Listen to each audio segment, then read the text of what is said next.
So as you all have finally been aware lately, the Suicide Squad Kill the Justice League game has officially come out of early access and has been released to the public who didn't want to pay $100 to play 3 days early. And I was one of those people, or suckers, depending on what side of this you're on, who decided to purchase this game day one on release. There was no way I was paying $100 early though.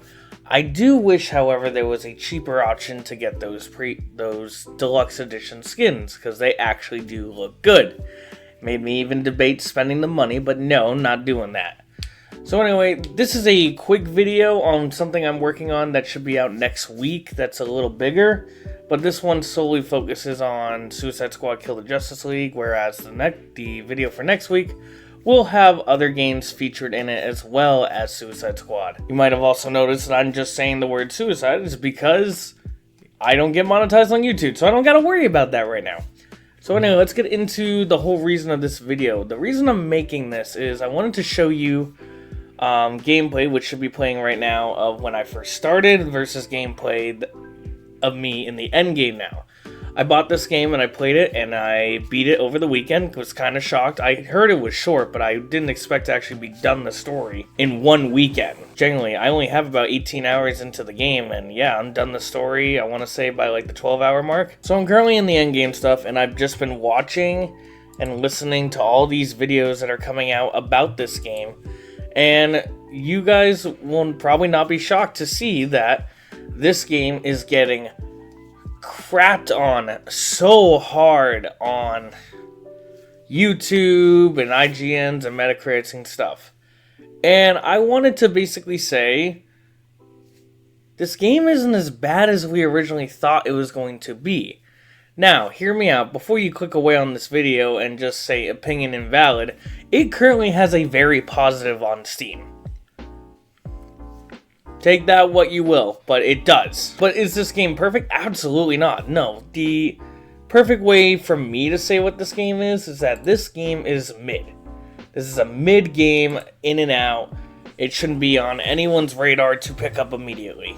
In fact, I would love to find what Gaius told me, because he literally explained this game perfectly. And that's coming from a guy who hasn't played it. Right here, I found it. It's an okay at best game that fails to meet the standard of the franchise it was grafted to postmortem. I love that statement for this game. It really does put it into perspective. Obviously, it's been 9 years since Arkham Knight came out, and this is the newest thing set in the Arkhamverse, which, honestly, they would have not had so much hate if it just wasn't in the Arkhamverse. It's kind of crazy how that one thing would have literally fixed this game and may have gotten better reviews. Which, it's also cool to see that gamers are so hell-bent on the Arkhamverse story with how it's supposed to work. It's cool to see story actually being like the center of attention more than gameplay and longevity for gamers. It's really cool to see it be different for once.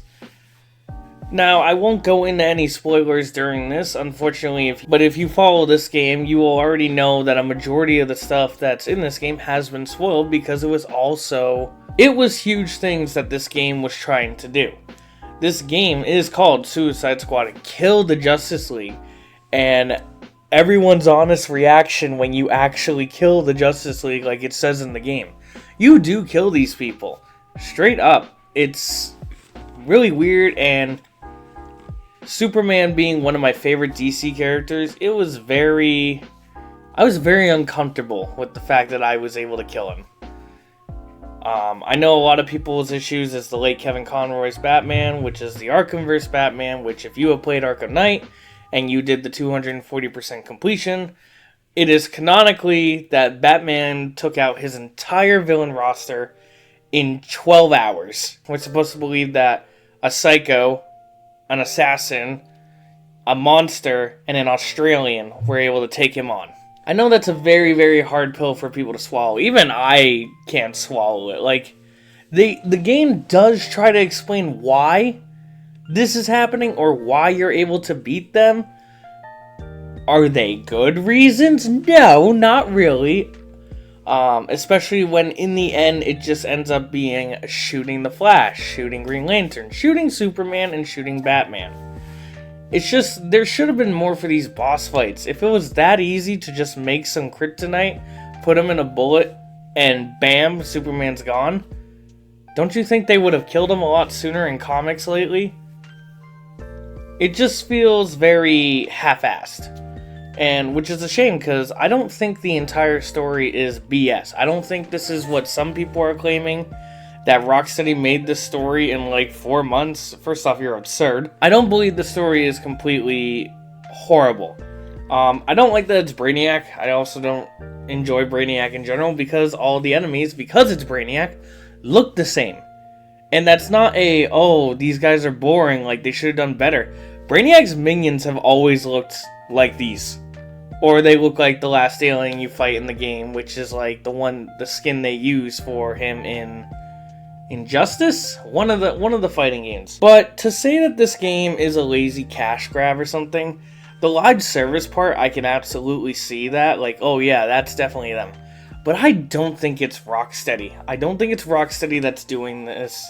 I think this is something that WB has forced them to do, and they're trying to make the best of the situation. Granted, apparently the best of the situation is to leave Rocksteady. But the team that did stay behind, or however much the team before they left did, I can see it. Like, as much as people are like, oh, this is the worst game of the year, it's not at all. This game works. I understand that the early access was apparently really bad and the servers were down for 12 hours. I wasn't part of that, so I'm going by what I see.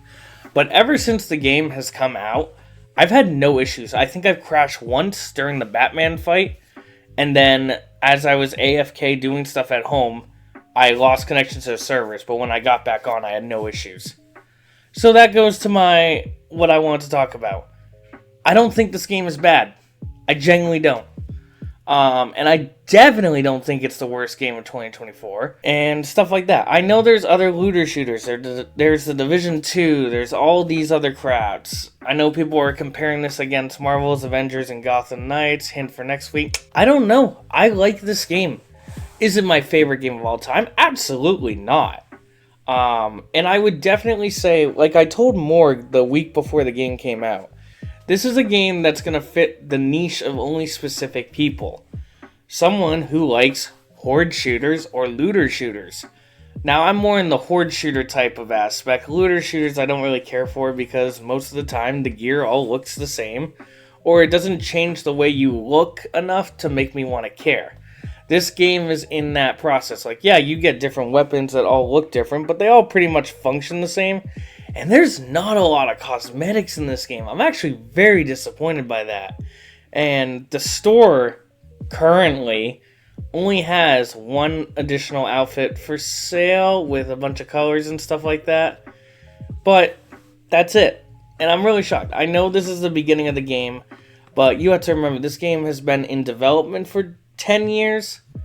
And this is what it released to. I understand we're getting new content next month. We're getting literally Joker from another universe. It's just like I said, it feels very lackluster for the beginning.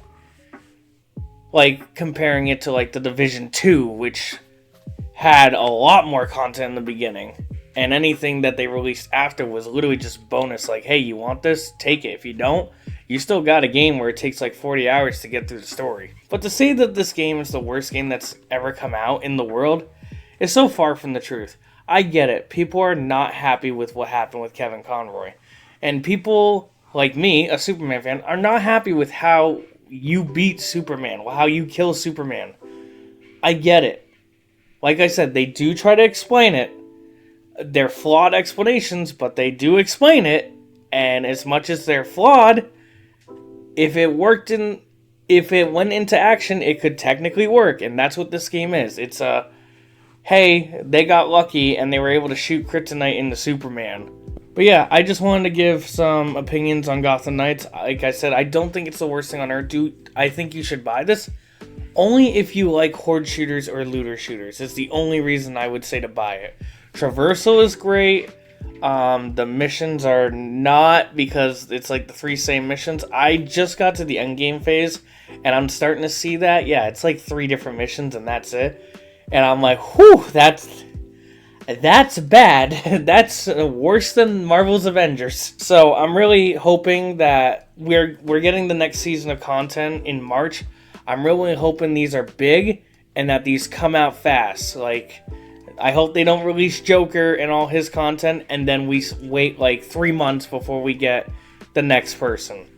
So yeah, I just wanted to give some basic ideas of what I think of this game because I see so much crap on this game. A lot of it is justified, but this is not the worst game ever. First off, this game works. And that alone is better than the majority of AAA games that have come out. But yeah, I'll talk more in depth with this next week. Go ahead and why don't you subscribe and check that out next week when it releases. And I will see you all next week.